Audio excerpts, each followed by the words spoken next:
कुरान करीम में अल्लाह ताला ने रोने वालों का वाकया भी बयान किया है। कुरान का 7वां पारा खोलो। वइज़ा समिऊ मा उनज़िला इलर रसूल तरा आयुनहुम तफीदु मिनद्दमी मिम्मा अरफू मिनल हक़्क़ि।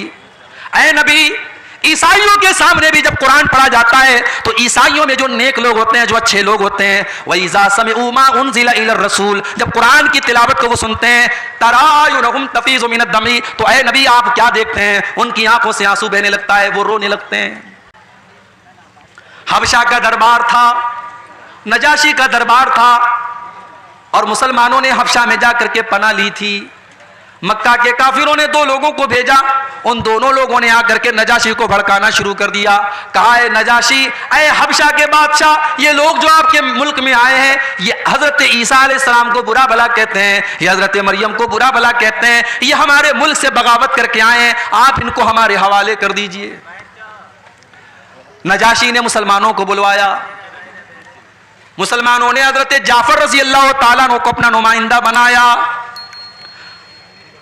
नजाशी ने कहा कि ऐ मुसलमानों, हमें पता लगा है कि तुम ईसा अलैहिस्सलाम को बुरा भला कहते हो, तुम हजरत मरियम को बुरा भला कहते हो, तुम्हारा क्या ख्याल है? हजरत जाफर ने कहा कि ऐ नजाशी, ऐ हबशा के बादशाह, मैं कोई और बात तो नहीं बयान करूंगा, मैं कुरान की आयत आपके सामने पढ़ देता हूं। उसके बाद सूरह मरियम की तिलावत करना शुरू कर दिया। कभी मौका मिले तो सूरह मरियम की किसी अच्छे कारी की आवाज में सूरह मरियम की तिलावत सुनो मेरे भाई, अगर अंदर से रूह न सरसार हो जाए तो कहना। कुरान का अंदाज, कोई अच्छा कारी जब कुरान पढ़े, हजरत जाफर तो अल्लाह के नबी के सहाबी हैं, जब उन्होंने अपने अंदाज में कुरान को पढ़ना शुरू किया, वज़कुर फिल किताबी मरियम, जब उन्होंने हजरत मरियम का वाकया बयान करना शुरू किया, ईसा अलैहिस्सलाम के पैदाइश का वाकया बयान किया, पैदा होने के बाद जब हजरत मरियम ईसा अलैहिस्सलाम को अपनी गोद में लेकर के गई और कौम के लोगों ने ताना मारना शुरू किया, और हजरत मरियम ने अपनी माँ की गोद में अपने अल्लाह के नबी होने का ऐलान किया, अल्लाह के बंदे होने का ऐलान किया। जब ये सूरह मरियम की आयतें जब हजरत जाफर ने पढ़ना शुरू की, पूरा दरबार रोने लगा, नजाशी भी रोने लगे, और पूरा का पूरा दरबार सिसकियों से गूंजने लगा, पूरा दरबार रोने लगा, और नजाशी भी ईमान ले आया, और उसके दरबार के कई लोग ईमान ले आए। अल्लाह ने फरमाया वइज़ा समिऊ मा उनज़िला इलर रसूल तरा आयुनहुम तफीज़ु मिनद्दमी, ऐ नबी, जब कुरान उनके सामने पढ़ा जाता है तो वो कुरान को सुन करके रोने लगते हैं। मेरे प्यारे साथियों, कुरान तो वही आज हमारे पास भी है, कुरान वही है, आज उसी कुरान को हमारे यहाँ तरावी में पढ़ा जाता है, मगर हाफिज साहब ने अगर 1.5 पारे की जगह 2 पारा पढ़ा दिया, अगर 1 पारे की जगह 2 पारा पढ़ा दिया तो हमारा पारा चढ़ जाता है। हाफिज साहब आपने ज्यादा क्यों पढ़ा दिया? उस कुरान को सुनकर के आज हमारे दिल की कोई दुनिया नहीं बदलती, न हमारी आंखों से आंसू आते हैं। मेरे प्यारे साथियों, क्या बात है, कुरान तो वही है, कुरान तो वही है जिसके बारे में अल्लाह ने फरमाया लौ अनज़लना हाज़ल कुरआन अला जबलिन लरअयतहु खाशिअम मुतसद्दिअम मिन खशियतिल्लाह। ऐ नबी, इस कुरान को अगर हम किसी पहाड़ के ऊपर भी उतार दें तो पहाड़ भी अल्लाह के खौफ से चूर चूर हो जाएगा। हमारे दिल की क्या औकात है? हमारा दिल तो मुलायम सा है, नरम सा है, गोश्त का बना हुआ है। अल्लाह ने कहा कुरान पहाड़ पर भी उतरता तो पहाड़ चकनाचूर हो जाता, और आज कुरान से हमारे दिल के ऊपर कोई असर नहीं हो रहा है। इसका मतलब कि हमारा दिल पहाड़ से भी ज्यादा सख्त हो चुका है। कुरान का पहला पारा उठाओ, अल्लाह ने यहूदियों के बारे में फरमाया सुम्मा कसत कुलूबुकुम मिन बादि ज़ालिका फहिय कल हिजारति औ अशद्दु क़स्वा। ऐ यहूदियों, तुम इतने गुनाह कर चुके हो, तुम अल्लाह की इतनी नाफरमानी कर चुके हो कि गुनाह करने की वजह से तुम्हारे दिल कठोर हो चुके हैं, तुम्हारे दिल सख्त हो चुके हैं, पत्थर से भी ज्यादा कठोर हो चुके हैं। इसलिए कि पत्थर भी कुछ ऐसे होते हैं कि पत्थर से रिस रिस करके पानी बहने लगता है, पत्थर अल्लाह के खौफ से झुक जाता है और पत्थर से नदियां निकलने लगती हैं। मगर यहूदियों, तुम अल्लाह के इतने बड़े नाफरमान और इतने बड़े गुनहगार हो कि तुम्हारे दिल तो पत्थरों से भी ज्यादा सख्त हो चुके हैं। आज जानते हो, हम कब्रिस्तान जाते हैं, कब्रिस्तान जाकर के भी हमारे दिल नर्म नहीं होते, हमारी आंखों से कभी आंसू नहीं आते।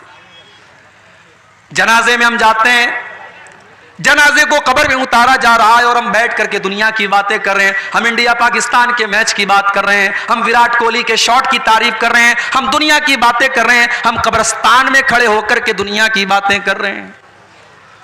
मेरे प्यारे साथियों, ये कितनी सख्त दिली की बात है।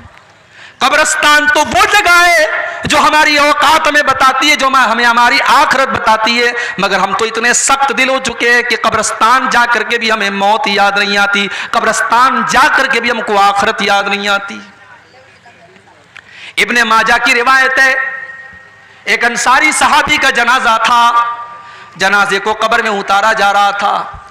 अल्लाह के प्यारे नबी अपने सहाबा को लेकर के कब्र के एक साइड में बैठे हुए थे और बिल्कुल खामोश थे, और आप उस कब्र के बारे में सोच रहे थे।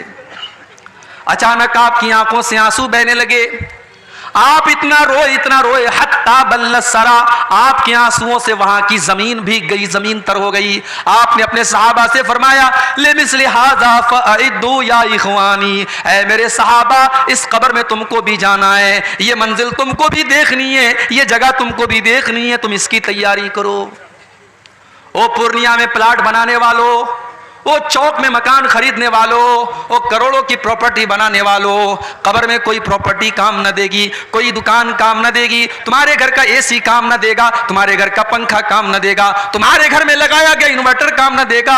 उस कब्र में तुमको भी जाना है, वहां तुम्हारा बेटा तुम्हारी मदद करने ना आएगा, तुम्हारी बीवी तुम्हें एक गिलास पानी देने ना आएगी। लिमिसले हाजा फअइदू या इखवानी, अल्लाह के नबी अपने सहाबा से कहते हैं, ऐ मेरे सहाबा, इस कब्र में तुमको जाना है, तुम इसकी तैयारी करो।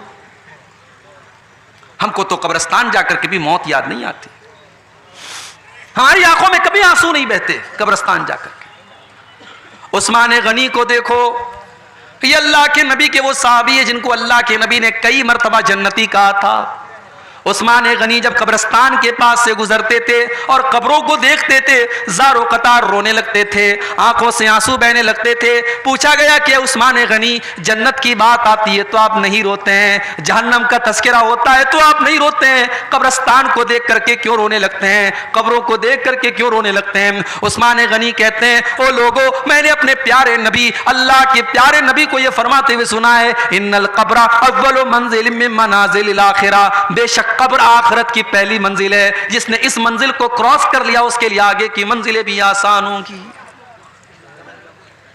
मेरे नौजवान साथियों, जैसे तुम फेसबुक के लिए टाइम निकालते हो, जैसे तुम व्हाट्सएप के लिए टाइम निकालते हो, कुछ टाइम निकालो जिंदगी में ऐसा जब हम हो, हमारा अल्लाह हो और हमारी आंखों में आंसू, तन्हाई में बैठकर अपने पापों को हम याद करें, अपने गुनाहों को याद करें और अल्लाह की बारगाह में हम दो चार आंसू बहा लें। अल्लाह की कसम, ये आंसू अल्लाह को बहुत पसंद है। जिस आंख से अल्लाह के खौफ से आंसू बहेगा, उस आंख को अल्लाह ताला जहन्नम की आग में नहीं डालेगा। अल्लाह के प्यारे नबी फरमाते हैं, ला यलिजुन नार रजुलुन बकत मिन खशियतिल्लाह, जो इंसान अल्लाह के खौफ से रोता है, ऐसे इंसान को अल्लाह ताला जहन्नम की आग में नहीं डालेगा। हत्ता यऊदल लबनु फी ज़रई, यहां तक कि जानवर के थन का दूध निकल करके वापस चला जाए, जो कि इम्पॉसिबल है, असंभव है, नामुमकिन है। जानवर के थन से दूध निकल करके थन में वापस नहीं जा सकता। जो अल्लाह के खौफ से रोएगा, जिसकी आंखों से अल्लाह के खौफ से आंसू निकलेगा, वो आंख भी अल्लाह के अजाब में नहीं जाएगी, जहन्नम में नहीं जाएगी। एक और हदीस में अल्लाह के नबी फरमाते हैं, लैसा शैउन अहब्बु इलल्लाहि मिन कतरतैन, दो कतरे ऐसे हैं जो अल्लाह को बहुत पसंद हैं, दो कतरे, दो बूंदे ऐसी है जो अल्लाह को बहुत पसंद है। कतरतु दुमूइन मिन खशियतिल्लाह, एक अल्लाह के खौफ से बहने वाले आंसुओं के कतरे, अल्लाह के खौफ से जिस आंख से आंसू निकल जाए, वो आंसुओं के कतरे अल्लाह को बहुत पसंद है। वह कतरतु दमिन तुहराकु फी सबीलिल्लाह, और अल्लाह की राह में बहने वाले शहीद के खून की बूंदे अल्लाह को बहुत पसंद है। और उसके बाद अल्लाह के नबी फरमाते हैं कि दो निशान अल्लाह को बहुत पसंद हैं। असरुन फी सबीलिल्लाह, एक वो निशान है जो अल्लाह के रास्ते में लड़ते हुए आंख में लग गया, माथे में लग गया, पेट में, पीठ में लग गया, पेट में लग गया, वो निशान अल्लाह को बहुत पसंद है। वह असरुन फी फरीज़तिन मिन फराइज़िल्लाह, और अल्लाह के किसी फरीजे की अदायगी में जो निशान पड़ जाए, नमाज का पढ़ते पढ़ते माथे पर निशान पड़ जाए, हज करते हुए पैर में निशान पड़ जाए, अल्लाह के किसी फरीजे की अदायगी में कोई निशान अगर बॉडी पर आ जाए, शरीर पर आ जाए, वो निशान अल्लाह को बहुत पसंद है। अल्लाह के खौफ से रोना अल्लाह को बहुत पसंद है। कुरान का 16वां पारा उठाओ, सूरह मरियम की आयतें हैं। अल्लाह ने बहुत सारे नबियों का जिक्र किया। अल्लाह ने ज़करिया अलैहिस्सलाम का जिक्र किया, यहया का जिक्र किया, अल्लाह ने मूसा का जिक्र किया, ईसा का जिक्र किया, अल्लाह ने इब्राहिम का जिक्र किया, अल्लाह ने इदरीस का जिक्र किया, अल्लाह ने इस्माइल का जिक्र किया, अल्लाह ने नूह अलैहिस्सलाम का जिक्र किया। अल्लाह ने बहुत सारे नबियों का जिक्र करने के बाद फरमाया, इज़ा तुतला अलैहिम आयातुर रहमानी खर्रू सुज्जदन व बुकिया। ओ लोगो, ये हमारे पैगंबर थे, ये हमारे नबी थे, ये हमारे रसूल थे। जब इनके सामने अल्लाह की आयतें पढ़ी जाती थी, ये सजदे में गिर जाते थे और रोने लगते थे। ओ लोगों, आज हमारी आंखों से आंसू क्यों नहीं आते? हमारी आंखों से आंसू नहीं आते, क्यों नहीं आते? क्योंकि दिल सख्त हो चुके हैं। मक्का के काफिरों के सामने भी जब कुरान पढ़ा जाता था तो वो हंसते रहते थे, वो मजाक उड़ाते थे। अल्लाह ने फरमाया, अफमिन हाज़ल हदीस ताजबून। ओ लोगो, इस कुरान को जब पढ़ा जाता है तो तुम्हें बड़ा ताज्जुब होता है। व तज़हकून वला तबकून, तुम हंसते रहते हो, तुम रोते नहीं हो। व अंतुम सामिदून, तुम तो हंसी मजाक करते हो। आज भी कुरान पढ़ा जाता है और हम हंसी मजाक में लगे रहते हैं। कुरान की तिलावत होती है और हम खेलते रहते हैं, हम मजाक करते रहते हैं। आज कुरान पढ़ा जाता है और हमारे दिल के ऊपर कोई असर नहीं होता। आज अक्टूबर का महीना चल रहा है, सर्दी का मौसम शुरू हो चुका है, लेकिन यहां प्रोग्राम में बैठ करके मुझे पसीना हो रहा है। सोचो मई जून का अगर महीना हो और यहां ये शामियाना और टेंट भी ना लगा हो और खुले मैदान के नीचे मुझे बिठा दिया जाए तो मुझे कितना पसीना होगा। आज हम जरा सी गर्मी बर्दाश्त नहीं कर सकते। ओ मेरे नौजवान साथियों, कल कयामत के दिन की गर्मी तुम कैसे बर्दाश्त करोगे जब ये सूरज 9 करोड़ 30 लाख मील की दूरी पर नहीं होगा, बल्कि सिर्फ और सिर्फ 1 मील की दूरी पर होगा। 1 मील की, 1 मील कितना होता है? 1 मील होता है 1.6 किलोमीटर, 1.5 किलोमीटर। 1.5 किलोमीटर कितना हुआ? ये सूरज 1.5 किलोमीटर की दूरी पर होगा। गर्मी से लोग बेहाल होंगे। अल्लाह तबारक व तआला अपने कुछ स्पेशल बंदों को, अपने कुछ खास बंदों को अपने अर्श का साया देगा। उनको गर्मी नहीं लगेगी, उनको धूप नहीं लगेगी, उनको पसीना नहीं होगा।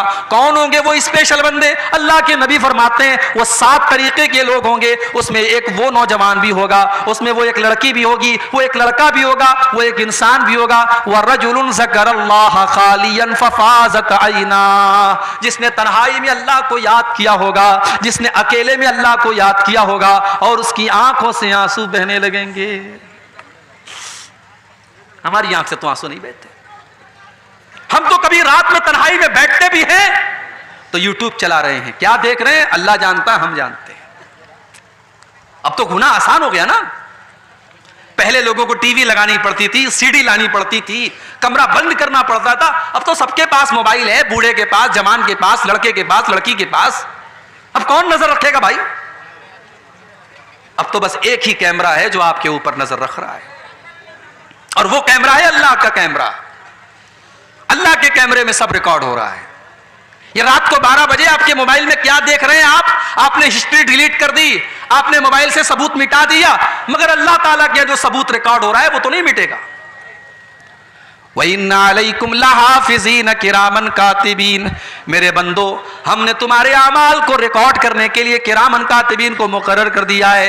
यालमून मा तफअलून, वो तुम्हारे एक एक अमल को रिकॉर्ड कर रहे हैं, वो तुम्हारी एक एक हरकत को लिख रहे हैं। ओ मेरी प्यारी माँ बहनों, तुम जलसे में आकर के क्या क्या बातें कर रही हो, किसकी शिकायतें कर रही हो? कोई बहू अपनी सास की शिकायत कर रही है, कोई ननद अपनी भाभी की शिकायत कर रही है, कोई देवरानी जेठानी की गीबत कर रही है। तुम जुबान से जो बोल रही हो, मा यल्फिज़ु मिन क़ौलिन इल्ला लदैहि रक़ीबुन अतीद, तुम्हारी जुबान से जो अल्फाज निकलते हैं वो भी रिकॉर्ड किए जा रहे हैं, वो भी अल्लाह के यहाँ नोट किए जा रहे हैं।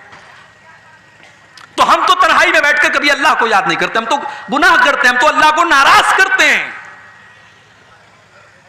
और आपके सीमांचल में तो ये माहौल बना कि साहब मदरसे में 10,000 रुपया चंदा दिया है तो जब तक 10 मिनट तक यहां माइक में हमारे लंबी चौड़ी दुआ ना हो तब तक हमारे दिल को सुकून नहीं मिलेगा। वो सब दौर भूल जाओ, नेकी कर दरिया में डाल। आजकल का माहौल क्या है? नेकी कर फेसबुक पर डाल, नेकी कर यूट्यूब पर डाल, नेकी कर व्हाट्सएप पर डाल, नेकी कर स्टेटस पर डाल। आज तो वो दौर आ गया है। आज नेकी कम और प्रचार ज्यादा किया जाता है। 10 लोगों को खाना खिला के 100 लोगों को दिखाया जाता है। तो वो दौर आ गया। मेरे प्यारे साथियों, सहाबे किराम को देखो, वो बेचारे इतने नेक थे, इतने नेक थे कि अगर कभी कोई नेकी नहीं कर पाते थे तो नेकी ना कर पाने के गम में वो रोते थे। जैसे कोई गरीब आदमी आया, मदरसा कमरुल उलूम का जलसा चल रहा है, उसका दिल चाहता है कि मैं मदरसे में 1000 रुपया चंदा दूं, मगर वो गरीब आदमी है, मजदूर आदमी है। वो बेचारा बड़ी मुश्किल से 100 रुपये का अरेंजमेंट करता है। वो 100 रुपये ला के देता है तो उसकी आंख में आंसू आ जाते हैं। वो सोचता है काश मेरे पास 1000 होता, 1 लाख होता, मैं इन गरीब बच्चों की तालीम के लिए 1 लाख का ताउन कर देता। इसको कहते हैं नेकी ना कर पाने का जज्बा, नेकी ना कर पाने का मलाल। गज़वे तबूक का मौका था। यह बड़ी अजीब व गरीब लड़ाई थी, बड़ा अजीब व गरीब गज़वा था अल्लाह की नबी की जिंदगी का। मैं अपने नौजवान भाइयों से कहूंगा, कभी यूट्यूब पर गज़वे तबूक के बारे में सुन लेना, मेरे बयान भी मौजूद है, तुम सुन लेना।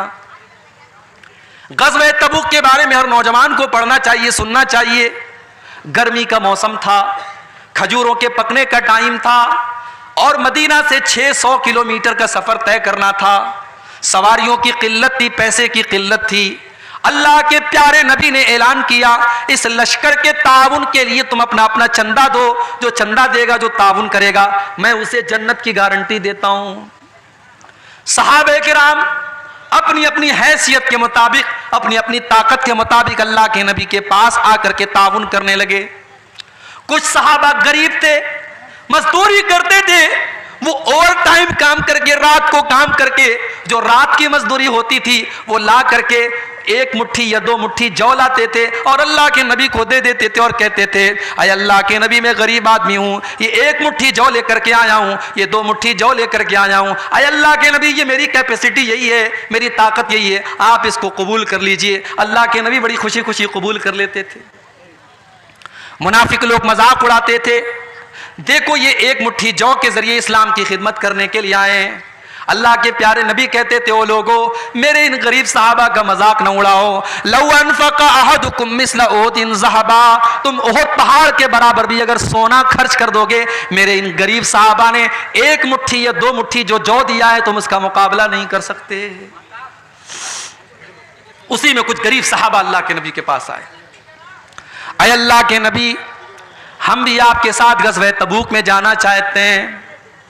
आपने पूछा क्या तुम्हारे पास सवारी का साधन है? अय अल्लाह के नबी हमारे पास सवारी का साधन नहीं है। आपने फरमाया मैं तुमको लेके नहीं जा सकता, हमारे पास सवारियां महदूद हैं, हम तुम्हें अपने साथ लेके नहीं जा सकते। तुम्हें अगर चलना है तो सवारी का इंतजाम करो, वरना हम तुम्हें लेकर के नहीं चल सकते।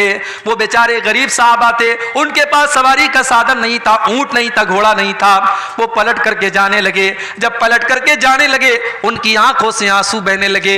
उन्होंने नबी के सामने अपने आंसुओं को जाहिर नहीं किया। वो पलट करके जब जाने लगे, तब उनकी आंखों से आंसू बह रहे हैं। नबी ने उनके आंसुओं को नहीं देखा, मगर अल्लाह ने कुरान में उनके आंसुओं का जिक्र किया। कुरान के 10वें पारे के आखिर में अल्लाह ने फरमाया, वला अलल्लज़ीना इज़ा मा अतौका लितहमिलहुम क़ुल्त ला अजिदु मा अहमिलुकुम अलैहि तवल्लौ व आयुनुहुम तफ़ीज़ु मिनद्दमइ हज़नन अल्ला यजिदु मा युनफ़िक़ून।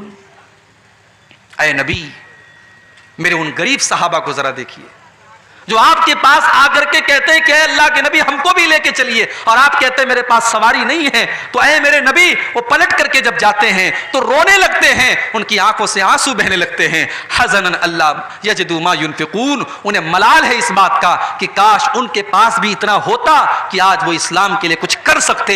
मेरे प्यारे साथियों, ये नबी के सहाबा हैं, उनकी आंखों में इसलिए आंसू हैं कि वो इस्लाम की मदद नहीं कर पा रहे हैं। आज हमारे पास घर है, जमीन है, जायदाद है, माल है, बहुत कुछ है, मगर हम अल्लाह के दीन के लिए 1 मिनट नहीं देना चाहते हैं, 1 रुपया नहीं देना चाहते हैं। हम कितने पीछे हैं इन चीजों में, जरा हम और आप गौर करें। अब आइए दो चार वाकयात अल्लाह के नबी की सीरत से आपको सुनाता हूं, जब प्यारे नबी की आंखों में आंसू आए थे, क्योंकि आज की मेरी तकरीर का उन्वान यही है, रोना। अब यहां रोने की बात आई है तो एक बात बोलता हूं, रोना भी कई तरीके का होता है। हम लोग समझते कि साहब आदमी को जब तकलीफ होती है, दर्द होता है तभी रोता है। अल्लामा इब्ने क़य्यिम ने लिखा है कि रोना 10 तरह का होता है। 10 तरीके से इंसान रोता है। नंबर 1, सबसे पहला जो रोना होता है रिक्कत का रोना, रहमत का रोना। आपने किसी को तकलीफ में देखा, आपको तरस आ गया, रहम आ गया, अब रहम आने की वजह से आपकी आंखों में आंसू आए, यह रहमत का रोना है। दूसरा, खौफ का रोना। आपको डर लग रहा है, पता नहीं क्या होगा, कर्फ्यू लगा है, आपका बच्चा बाहर कहीं गया, आपको डर लग रहा है मेरे बच्चे के साथ पता नहीं क्या होगा, यह खौफ का रोना है। और तीसरा रोना मोहब्बत का रोना। शौहर पूर्णिया से मुंबई गया है काम करने के लिए, बीवी से दूर है, बीवी शौहर से बात कर रही है, बीवी की आंखों में आंसू आ गए, यह मोहब्बत का रोना है। बेटा सऊदी गया है, मां बच्चे से बात कर रही है, मां की आंखों में आंसू आ गए, यह मोहब्बत का रोना है। यह रोने की तीसरी किस्म है। नंबर 4, खुशी का रोना। बच्चा इम्तिहान में कामयाब हो गया, घर में आया, मां को सुनाया, मां रोने लगी। बेटा कुरान का हाफिज बन गया, घर में आया, बाप रोने लगा। खुशी का रोना है। और अल्लामा इब्ने क़य्यिम कहते हैं ना, खुशी का जब रोना होता है तो आंसू ठंडे होते हैं, और जब तकलीफ में आदमी रोता है तो आंसू गर्म होते हैं। बड़े पते की बात है। इसीलिए अरबी में खुशी की कोई जब खबर मिलती है तो कहा जाता है कुर्रतु ऐनी, मेरी आंखों की ठंडक है ये चीज। जैसे अल्लाह के नबी ने नमाज के बारे में फरमाया, जो इलत कुर्रतु ऐनी फिस सलाह, नमाज मेरी आंखों की ठंडक है। जब आदमी खुश होता है तो आंखों से ठंडा आंसू निकलता है। और रोने की 5वीं किस्म, दर्द और तकलीफ से रोना। चोट लग गई, आपकी आंखों में आंसू बहने लगा, बिच्छू ने डंक मार दिया, आंखों से आंसू बहने लगा, तो तकलीफ का रोना होता है। रोने की 6ठी किस्म, गम और मलाल का रोना। बाप का इंतकाल हो गया, बेटा रो रहा है, बीवी का इंतकाल हो गया, शौहर रो रहा है, यह गम का रोना है। उसके बाद रोने की 7वीं किस्म, अल्लामा इब्ने क़य्यिम कहते हैं कमजोरी और बुढ़ापे का रोना। इंसान बूढ़ा हो गया, 70-80 साल का हो गया, अब बेचारा चल नहीं पा रहा है, उसकी आंखों से आंसू आ गए। रोने की 8वीं किस्म, निफाक का रोना, नकली रोना, दिखावटी रोना। जैसे यूसुफ अलैहिस्सलाम के भाई लोग आए थे अपने बाप के पास, वजाऊ अबाहुम इशाअन यबकून, रात को अपने बाप के पास रोते हुए आए, अब्बा जान हम खेलने चले गए थे और यूसुफ को सामान के पास छोड़ के चले गए थे, यूसुफ को भेड़िया खा गया। रो रहे थे, नकली रो रहे थे, यह निफाक का रोना था। और रोने की 9वीं किस्म, किराए का रोना। अरब में बहुत सारी औरतों को किराया देकर, पैसा देकर बुलाया जाता था, मैयत पर रोया करती थी। आज भी राजस्थान वगैरह में बहुत सारी औरतें ये काम करती हैं, इसको कहते हैं किराए का रोना। और रोने की 10वीं किस्म, मुआफकत का रोना। कोई रो रहा है, उसको रोते हुए देख करके आप रोने लगे, तो ये रोने की 10 किस्में हैं। लेकिन इसमें जो रोना अल्लाह को पसंद है वो ये है कि इंसान अल्लाह के खौफ से रोए। अब आइए जरा हम नबी की सीरत उठाते हैं और जरा देखते हैं कौन कौन से ऐसे मौके थे जब अल्लाह के प्यारे नबी की आंखों में आंसू आए। एक वाकया तो आपने सुना, अल्लाह के नबी ने कुरान की तिलावत सुनी और जब आपको अपनी जिम्मेदारी का एहसास हुआ आप रोने लगे। आगे बढ़िए, बुखारी की एक और हदीस आपके सामने पेश कर देता हूं। अल्लाह के नबी के घर में बच्चा पैदा हुआ, मारिया किप्तिया के पेट से बेटा पैदा हुआ। आपको 4 बेटियां थी हजरत खदीजा से। बेटा जो भी पैदा होता था वो बचपन में ही इंतकाल कर जाता था। एक बेटे का नाम कासिम था, वो भी इंतकाल कर गया। एक बेटे का नाम अब्दुल्ला था, वो भी इंतकाल कर गया। ये तीसरा बेटा था जो हजरत मारिया के पेट से पैदा हुआ। इस बच्चे का नाम अल्लाह के नबी ने इब्राहिम रखा था। अरब के दस्तूर के मुताबिक बच्चों को देहात भेज दिया जाता था ताकि देहात में दाई का दूध पिए और मजबूत हो जाएं देहात के माहौल में। अल्लाह के नबी ने अपने बच्चे को देहात में भेज दिया। एक लोहार की बीवी हजरत इब्राहिम को दूध पिलाया करती थी। बच्चा 1.5 साल का हो गया। एक दिन अल्लाह के नबी के पास खबर आई कि आपका बेटा बीमार है। आप अपने सहाबा को लेकर के अपने बच्चे को देखने के लिए पहुंचे। बुखारी के अल्फाज हैं, आप जब पहुंचे तो आपका बच्चा आखिरी सांसें ले रहा था। इब्राहिम रजी अल्लाह ताला अन्हु आपके बेटे हैं। आपने अपने बेटे को गोद में लिया। वह नफसहु तकाकऊ, बच्चे की सांसें उखड़ रही थी, बच्चा आखिरी सांसें ले रहा था।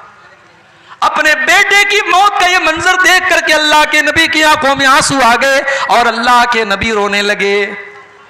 मेरे प्यारे साथियों, आज कहने वाले यहां तक कह देते हैं अल्लाह के पल्ले में वहदत के सिवा क्या है, लेना है जो ले लेंगे हम दामाने मोहम्मद से।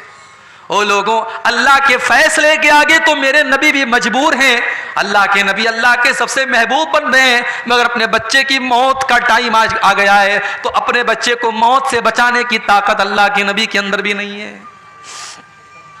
बेटा आखिरी सांसें ले रहा है, बेटा दम तोड़ रहा है और अल्लाह के नबी की आंखों में आंसू हैं। और अल्लाह के नबी क्या कहते हैं, इन्नल ऐन तदमा वल क़ल्ब यहज़ुन वला नक़ूलु इल्ला मा यरज़ा रब्बुना।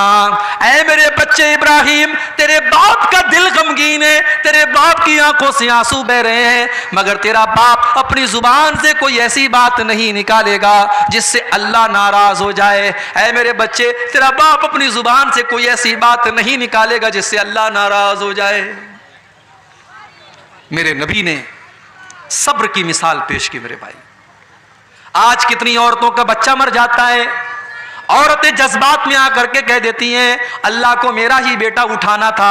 खबरदार ऐसा जुमला कभी इस्तेमाल मत करो। किसी के शौहर का इंतकाल हो जाता है, औरतें कह देती हैं अभी तो मेरे शौहर की मौत का टाइम नहीं था, मेरे शौहर को क्यों अल्लाह ने उठा लिया। मेरी प्यारी माँ बहनों, मेरे प्यारे साथियों, मौत का टाइम जब आता है तभी मौत आती है, एक सेकंड पहले नहीं, एक सेकंड बाद में नहीं। अल्लाह के नबी अपने बच्चे की मौत के ऊपर रो रहे हैं, मगर जुबान से कोई ऐसी बात नहीं निकालते जिससे अल्लाह नाराज हो जाए।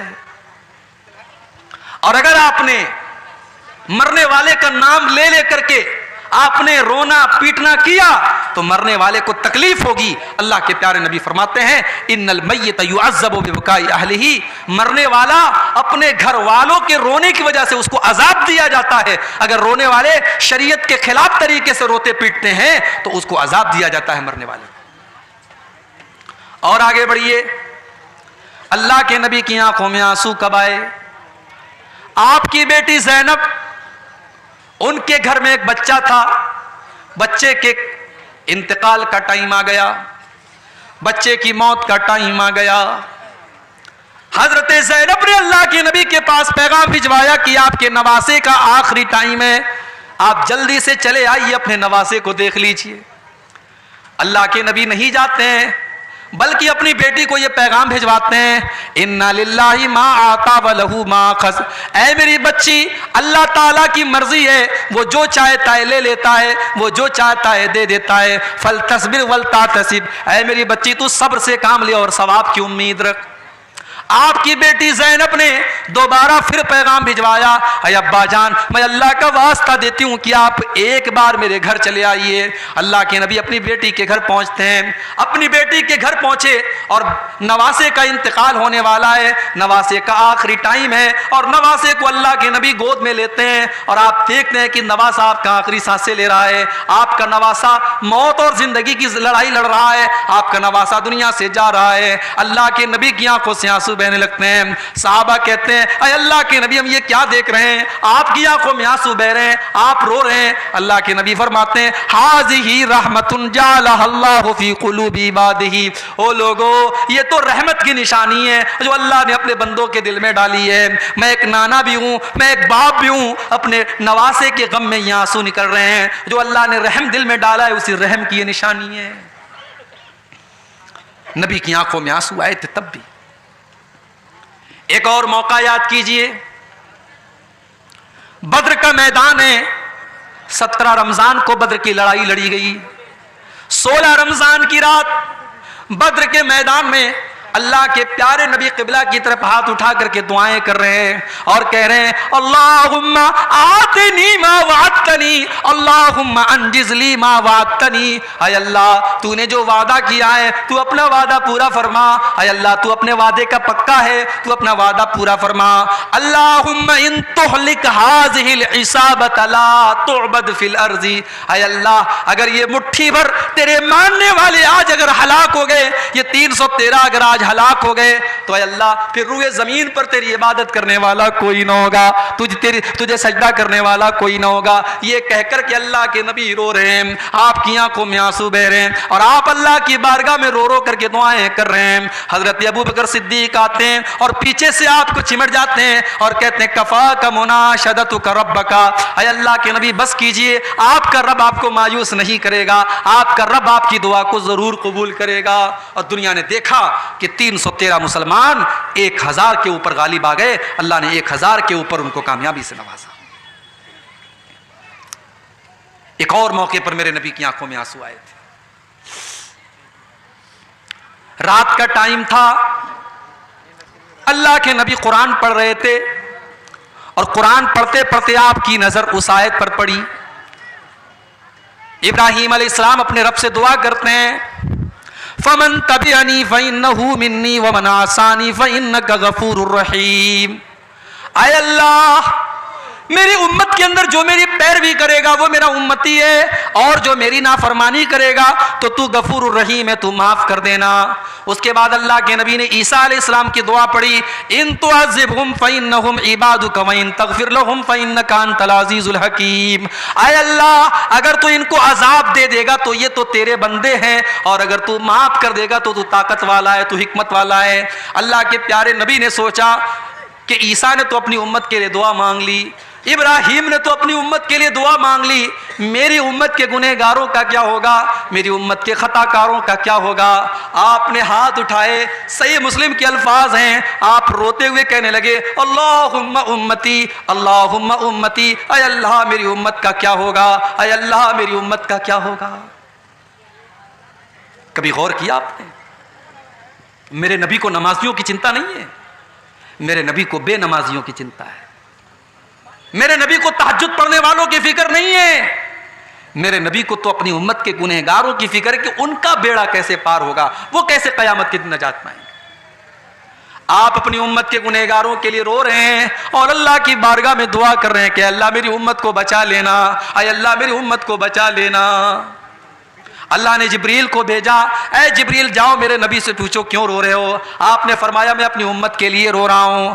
हजरत जिब्रील ने फरमाया, आय अल्लाह के नबी, अल्लाह ताला ये कह रहा है इन्ना सनुर्दी कफी उम्मती का वला नसू का, हम आपकी उम्मत के बारे में आपको खुश कर देंगे, आपको परेशान होने की जरूरत नहीं है। अगर आपकी उम्मत तौहीद के ऊपर कायम रहेगी, अगर ईमान के ऊपर कायम रहेगी, अगर शिर्क नहीं करेगी, अगर गैरुल्लाह के दर पे सर नहीं झुकाएगी, तो आपकी उम्मत का बेड़ा पार हो जाएगा। वो नबी हमसे कितना प्यार करते थे मेरे भाई। सलाम उस पर जो उम्मत के लिए रातों को रोता था, सलाम उस पर जो फर्शे खाक पर जाड़े में सोता था, सलाम उस पर कि जिसके घर में चांदी थी न सोना था, सलाम उस पर कि टूटा बोरिया जिसका बिछौना था, सलाम उस पर कि जिसने खूं के प्यासों को कबाएं दी, सलाम उस पर कि जिसने गालियां सुनकर दुआएं दी। मेरे प्यारे साथियों, वो नबी हमसे इतना प्यार करते थे कि हमारे लिए वो रातों को रोया करते थे। उस नबी से हम कितना प्यार करते हैं? नहीं करते हम। अगर हम करते तो आज मस्जिदें खाली न रहती। वो नबी तो नमाज से इतना प्यार करते थे कि आखिरी टाइम भी उस नबी ने नमाज को नहीं भूला। सोमवार के दिन आपका इंतकाल होता है, शनिचर के दिन आपकी तबीयत बहुत खराब है, आप बेचैन हैं, बेकरार हैं, बार बार आप चादर को फेंक रहे हैं। उम्मे हबीबा कहती हैं आपकी जुबान से अल्फाज नहीं निकल पा रहे थे, मैंने कान लगाया, मैंने गौर से सुना कि देखूं अल्लाह के नबी की जुबान से क्या निकल रहा है। आखिरी टाइम अल्लाह के नबी कह रहे थे अस्सलाता अस्सलाता वमा मलकत ईमानुकुम, ओ लोगो नमाज की पाबंदी करना, नमाज का ख्याल करना, नमाज को नहीं छोड़ना, नमाज से लापरवाही मत करना। आखिरी दिन भी आपको नमाज याद थी। आप जब टेंशन में होते थे आप हजरत बिलाल से कहते थे या बिलाल अरिहना बिस्सलाह, ऐ बिलाल जल्दी से अजान दे दो और मुझे नमाज के जरिए सुकून पहुंचाओ, जब तक नमाज नहीं पढ़ लूंगा मुझे सुकून नहीं मिलेगा। ओ नबी से मोहब्बत का दावा करने वालों, ओ नबी पर जान छिड़कने का दावा करने वालों, तुम एक टाइम की नमाज नहीं पढ़ते हो और दावा करते हो कि हम नबी के लिए जान दे देंगे। अरे जान बाद में देना, पहले अपनी नीयत तो कुर्बान करके फजर की नमाज तो पढ़ो, तुम जान क्या दोगे? नमाज नहीं पढ़ते क्यों साहब? अरे मौली साहब दुकान भी तो चलाना है। एक जगह मैंने बड़ी अच्छी बात पढ़ी थी, एक दुकान के बाहर लिखा था कि अपने काम से कहो कि नमाज का टाइम है, नमाज से मत कहो कि मुझे काम है, नमाज से मत कहो कि मुझे काम है, अपने काम से कह दो कि मेरी नमाज का टाइम है, मैं तेरे लिए नमाज को नहीं छोड़ सकता। मेरे नौजवान साथियों, आप नमाज की पाबंदी शुरू कर दीजिए। मैं अल्लाह को गवाह बना करके कहता हूं आपके कारोबार में और बरकत होगी इंशाअल्लाह, आपके चेहरे पर और नूर पैदा होगा, आपकी जिंदगी में और बरकत आएगी। जिस दुकान के लिए और जिस कारोबार के लिए आप नमाज को छोड़ देते हैं मेरे भाइयों, वो नमाज से बढ़कर के नहीं है। अल्लाह ने अपने नेक बंदों की तारीफ करते हुए फरमाया रिजालुल्लाह तुलहीहिम तिजारतुन वला बैउन अन जिक्रिल्लाहि व इकामिस्सलाह, मेरे नेक बंदे कारोबार की वजह से कभी नमाज नहीं छोड़ते। मेरे नबी कभी बद्दुआ नहीं करते थे किसी के ऊपर, कभी किसी के ऊपर जल्दी बद्दुआ नहीं करते थे, मगर जब जानबूझ करके काफिरों से लड़ाई की वजह से आपकी असर की नमाज कज़ा हो गई और उनसे जंग करने की वजह से सूरज डूब गया और असर की नमाज आपकी कज़ा हो गई, तो बुखारी के अल्फाज हैं आपने बद्दुआ करते हुए फरमाया मला अल्लाहु बुयूतहुम व कुबूरहुम नारा, अल्लाह इनके घरों को और इनकी कब्रों को जहन्नम की आग से भर दे। शगलूना अनिस सलातिल वुस्ता, इनकी वजह से हमारी असर की नमाज कज़ा हो गई, इनकी वजह से हमारी असर की नमाज छूट। इतनी मोहब्बत थी अल्लाह के नबी को नमाज। सोमवार के दिन आपका इंतकाल होता है, फजर की नमाज मस्जिद के अंदर चल रही है, अबू बकर सिद्दीक नमाज पढ़ा रहे हैं, सहाबा पीछे नमाज पढ़ रहे हैं, अल्लाह के प्यारे नबी हुजरे आयशा का पर्दा हटाते हैं, सामने हजरत अबू बकर नमाज पढ़ा रहे हैं और सब लगी हुई है, सहाबा नमाज पढ़ रहे हैं। अल्लाह के नबी मुस्कुराने लगते हैं, आपके चेहरे पर मुस्कुराहट आ जाती है। अच्छा, जब मेरे नबी मुस्कुराते थे ना, ऐसा लगता था 14वीं का चांद चमक रहा है, ऐसा लगता था कि दुनिया की सारी खूबसूरती खत्म है मेरे नबी के ऊपर। वो हस्सान बिन साबित ने कहा था ना, वह अहसन मिन कलम तरकत आईनी व अजमल मिन कलम तलिदिन निसाउ, ऐ मेरे नबी आपसे ज्यादा हसीन व जमील इंसान को किसी माँ ने जन्म नहीं दिया और आपसे ज्यादा खूबसूरत इंसान मैंने कभी नहीं देखा। यूसुफ अलैहिस्सलाम को मिस्र की औरतों ने देखा तो वे अपने हाथ काट लिए थे, सोचो अगर उन्होंने मेरे नबी को देखा होता तो क्या हाल होता। मेरे अजीजों, इतने खूबसूरत थे अल्लाह के नबी, आपने सहाबा को नमाज पढ़ते हुए देखा, आपके चेहरे पर मुस्कुराहट आ गई। ये मुस्कुराहट क्यों थी? ये सुकून की अलामत थी, ये पहचान थी कि मेरी उम्मत मेरे बाद भी अपने मिशन पर कायम है, मेरे बाद भी नमाज चल रही है, मेरे जाने के बाद भी मेरे सहाबा नमाज पढ़ते रहेंगे, मेरा मिशन कामयाब है, मेरे मिशन पर मेरे सहाबा चल रहे हैं। ये सुकून था जिसकी वजह से अल्लाह के नबी के चेहरे पर मुस्कुराहट फैल गई और आप हंसने लगे। और सहाबा कहते हैं कि हमें नमाज की हालत में ये महसूस हो गया कि अल्लाह के नबी हजरत आयशा के हुजरे के दरवाजे पर खड़े हैं और मुस्कुरा रहे हैं। सहाबा ने कहा हमें डर हुआ कहीं हम नमाज छोड़ के भाग ना जाएं, हम पीछे हटने लगे। अल्लाह के नबी ने इशारा किया कि नमाज को कंटिन्यू रखो और उसके बाद आपने पर्दे को दोबारा गिरा दिया और उसके बाद आपका इंतकाल हो गया। ये आखिरी दीदार था जो अल्लाह के नबी के सहाबा ने देखा था। तो नबी की आंखों से तब भी आंसू आए थे। एक दो वाकया और सुना करके बात मैं खत्म करता हूं, रात के 1:30 बज रहे हैं। एक और मौके पर अल्लाह के नबी की आंख से आंसू आए थे। बड़े गौर से सुने, हमारी माए बहनें इस वाक्य को सुने। एक सहाबी अल्लाह के नबी के पास आते हैं, सही इब्न हिब्बान की सही रिवायत है, अय अल्लाह के नबी, हम दौरे जाहिलियत में बहुत सारे गलत काम करते थे, बुतों की पूजा करते थे, मुर्दार खाया करते थे। अय अल्लाह के नबी, उन्हीं गलत कामों में से एक काम यह भी था वनक्तुल औलाद, कि हम अपने बच्चों को कत्ल कर दिया करते थे, अपने बच्चों को मार डाला करते थे, हम बेटियों को कत्ल कर देते थे। अय अल्लाह के नबी, मेरी एक बेटी थी, मुझसे बहुत प्यार करती थी, कुल्लमा दाऊतुहा अजाबत, जब मैं उसको बुलाता था वो दौड़ी दौड़ी मेरे पास आती थी। अय अल्लाह के नबी, एक दिन मैंने अपनी बच्ची को बुलाया, वो दौड़ी दौड़ी मेरे पास आई, मैंने उसका हाथ पकड़ा और घर के बाहर लेकर के चला, कुछ दूर चला, कुछ दूर गया, एक कुएं के पास पहुंचा। जब मैं कुएं के पास पहुंचा, मेरी मासूम बच्ची मेरे दिल की प्लानिंग से बेखबर थी। मैंने कुएं के पास पहुंच करके फतरद्दईतुहा फिल बीरी, मैंने उस कुएं के अंदर अपनी बेटी को ढकेल दिया। अय अल्लाह के नबी, मैंने अपने इन्हीं हाथों से अपनी बेटी को उस कुएं के अंदर ढकेल दिया, और आखिरी लफ्ज जो मेरी बेटी की जुबान से निकल रहा था, जो आज भी मेरे कानों में गूंजता है, मेरी बेटी कह रही थी, या अबता, या अबता, अय अब्बा जान मेरा कसूर क्या है, अय अब्बा जान मेरी गलती क्या है, अय अब्बा जान मेरा अपराध क्या है, मुझे किस जुर्म की सजा आपने दी है। अय अल्लाह के नबी, मेरी बेटी मेरे हाथों से मर गई, अपने इन्हीं हाथों से मैंने अपनी बेटी का मर्डर कर दिया। अय अल्लाह के नबी, मेरे सारे गुनाह तो अल्लाह ताला माफ कर देगा, क्या मेरा ये गुनाह भी माफ हो जाएगा? साहबी अपना वाकया बयान कर रहे हैं और साहबी की आंख में आंसू है, साहबी रो रहे हैं और अल्लाह के नबी की आंखों से भी आंसू बह रहे हैं, अल्लाह के प्यारे नबी भी रो रहे हैं। सहाबे किराम उस साहबी से कहने लगे, अहज़नत रसूल अल्लाह, तूने अल्लाह के नबी को दुखी कर दिया, तूने अल्लाह के नबी को सदमे में डाल दिया, तेरी वजह से अल्लाह के नबी दुखी हो गए।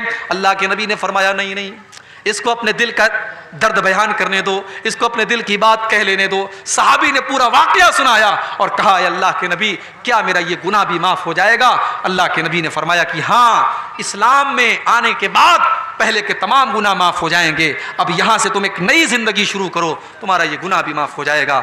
मेरी प्यारी माँ और बहनों, इस्लाम वो दीन है और मेरे नबी वो नबी हैं जिन्होंने आपको जीने का हक दिया है। अगर सिर्फ इस बात को आप समझ लें तो आज कोई औरत ये न कहे कि इस्लाम ने हमको क्या दिया है, इस्लाम में तो बड़ी पाबंदियां हैं। अगर इस्लाम आपसे ये कह रहा है कि आप पर्दे में रहिए, आप घर के अंदर रहिए, आप बिला जरूरत घर के बाहर मत निकलिए, तो ये पाबंदी भी इस्लाम आपकी भलाई के लिए लगा रहा है, क्योंकि इस्लाम वो दीन है जिसने आपको जीने का हक दिया है और जिसने आपको दुनिया में आने के बाद आपको कलंक माना जाता था, इस्लाम ने आकर के बताया है कि नहीं, बेटी कलंक नहीं होती है, बेटी तो दुनिया के लिए रहमत होती है।